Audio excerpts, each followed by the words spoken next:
Dinner is served family style at the AMC's Lakes of the Clouds hut. Coffee-rubbed beef tips, green salad, and freshly baked bread prepared and served by the crew, 11 nature-loving college students on summer break.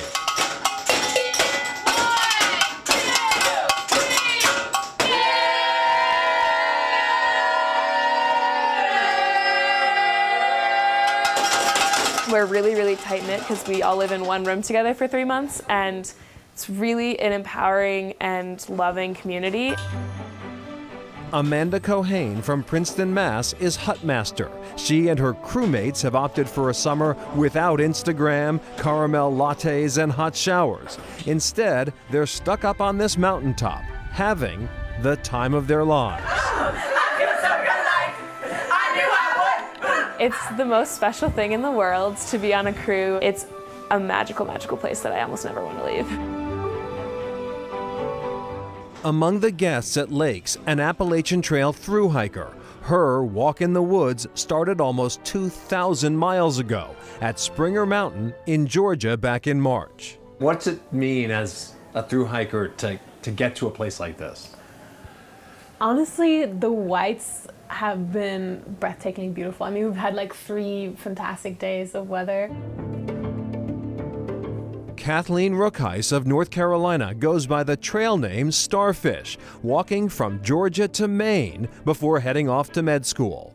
This is almost like a lunar landscape. It's so cool. It's really rewarding to get here, to make it to the whites, because you talk about the whites for the longest time, and it's amazing.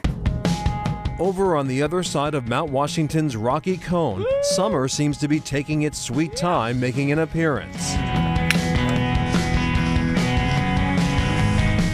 I've heard of people making turns in July. A lot of people on the 4th of July are out finding that last patch of snow.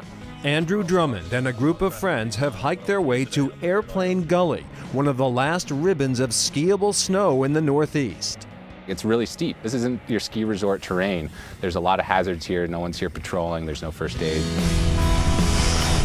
There's no structures here, no roads, nothing. Yeah! That, of course, is the appeal. Drummond is a committed backcountry skier, a lifestyle he documents on his blog, Ski the Whites. I love being out in the mountains. It's something definitely worth sharing. Tuckerman Ravine, it really is the epicenter of backcountry skiing in the White Mountains, but there's really so much more, and that's part of what I try to showcase. No surprise that the mountains are Drummond's playground. He was born here. Yeah, I grew up here in the White Mountains in my backyard. But make no mistake, there are no shortcuts in backcountry skiing. Every turn thoroughly earned. It takes a little bit of work. No matter what, you're gonna have to hike back up out of here. On a day like this with the sun on your back, and with a few friends, you couldn't pick a better day or conditions to do it. It's spectacular.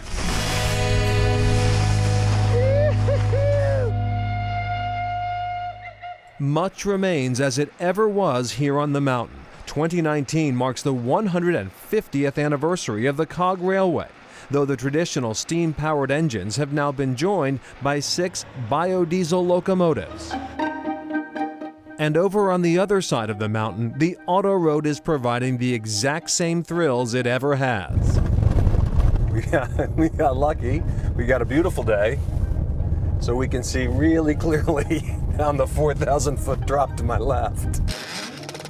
We're still doing the core business that was started back in 1861 when the road opened. That is so cool. Howie Weems, general manager of the Auto Road, a family-owned company separate from the mountain itself, which is national forest land. People can't believe it. The Auto Road is as private as your driveway. It's private property. The 7.6-mile road lifts visitors into a subarctic climate, the equivalent of traveling more than 1,000 miles north to Labrador. Wow, this is a big drop. Talk about tried and true. The Auto Road claims to be the oldest man-made tourist attraction in the country. We've never seriously been challenged on our claim to be the oldest man-made tourist attraction in North America. What else is older? 1861 we opened.